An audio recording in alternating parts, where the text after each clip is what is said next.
আজ অনেক দিন পর একটা বিয়ে বাড়ি অ্যাটেন্ড করলাম। বেশ ভালো লাগলো। এই শীতের ঠান্ডা, ঠান্ডা আমেজের মধ্যে সেজেগুজে বিয়ে বাড়ি ভীষণ ভালোই লেগেছিল। আর পরিবেশটাও খুব সুন্দর ছিল। তো আমরা ১ম এ বিয়েবাড়ি ঢুকলাম। গেটের দুদিকে অনেক রকম স্টল ছিল কিন্তু আমরা ওদিকটা ঢুকিনি।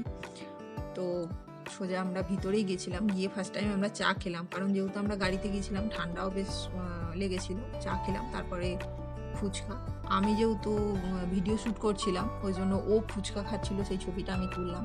তো ও আমার মুখে একটা, একটা দিচ্ছিল। ওটাতেই আমি খুশি হচ্ছিলাম। কারণ যেহেতু আমি ভিডিও করছি। তো এরপরে আমরা বর-কনে বসেছিল। ওইদিকে সাইডটাতে একটু দেখলাম। তবে খুব বেশি ছবি তুলতে পারিনি কারণ ওরা ওখানে ব্যস্ত ছিল। তো আমরা ওদিক থেকে চলে এলাম। ওদিক থেকে সেখানে দিচ্ছিল রেশমি কাবাব ছিল চিকেনের আর কর্ন চিলি কর্ন ছিল। তো চিলি কর্নটা আমার কাছে নতুন ছিল কারণ আমি চিলি কর্ন এর আগে খাইনি। তো ভালোই টেস্টি ছিল। এটাও আমাকে একটু খাইয়ে দিচ্ছিল। তো এরপরে আমরা মেন কোর্সে চলে যাই কারণ যত রাত বাড়বে তত ভিড়ও বেড়ে যাবে।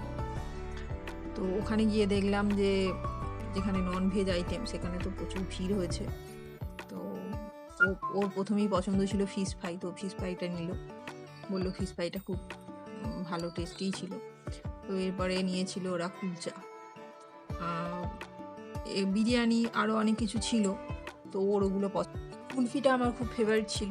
তো ওই জন্য আমি কুলফিটা নিতে গেলাম কিন্তু এক হাতে আমি ক্যামেরা ধরেছি ফোনে আর অন্যদিকেই কুলফি নিতে গিয়ে আর একটু হলেই চামচটা পড়ে যাচ্ছিলো। যাই হোক ওটা ব্যালেন্স করে নিয়েছি।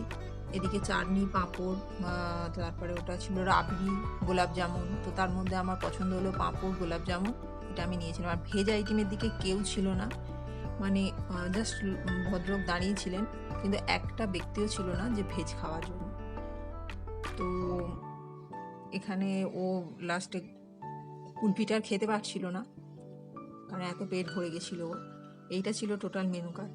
তো তোমাদের কেমন লাগলো আমায় একটু বলো।